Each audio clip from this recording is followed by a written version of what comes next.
Joe sacrifices himself to try to save the now unconscious Patricia.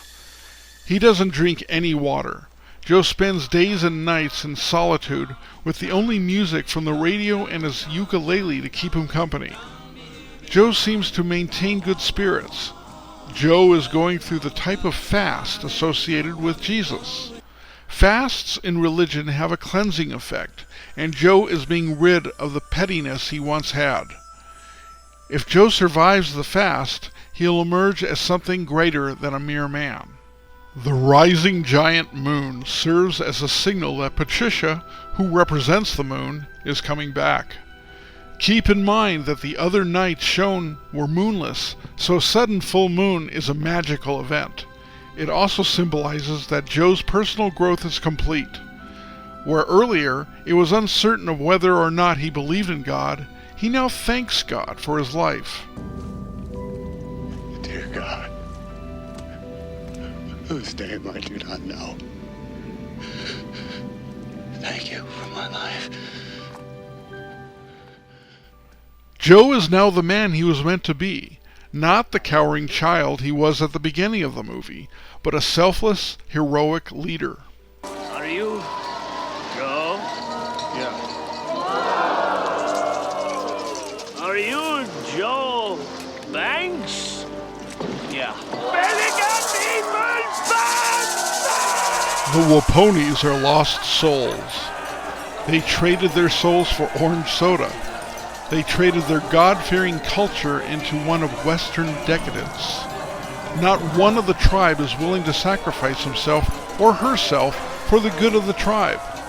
Enter Joe, the Savior, and that is how he is treated. As Jesus was welcomed into the temple in a celebration of palms, Joe is given similar treatment. Note the Jewish song being sung here.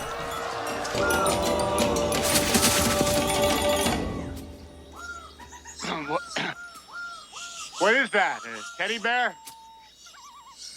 No, it is my soul. I hope you don't lose it. So do I. At the feast we see a Waponi wearing a very strange yet familiar mask. It's familiar because it's a mock-up of the factory Joe used to work in. Notice also that another Waponi appears to have a pyramid painted on one hand and an eye on another, a Masonic symbol.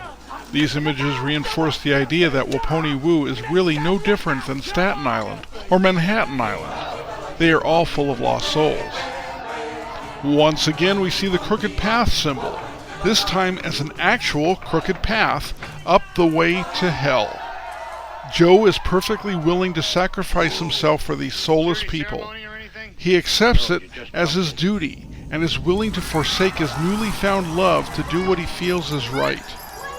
Patricia, in finding Joe, has found herself as well, and realizes her place is with him, no matter what.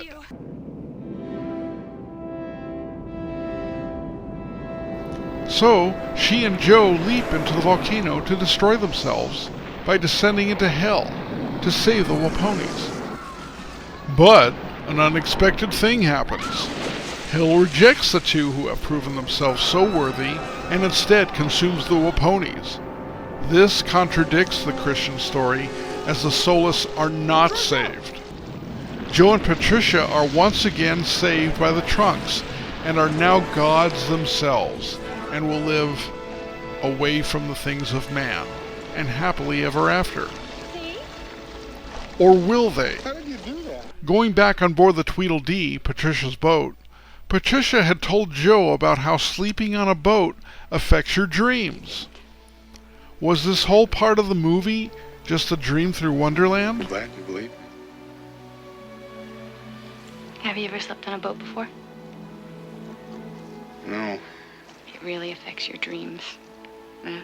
I look forward to it, even though sometimes the dreams really shake me up. Okay,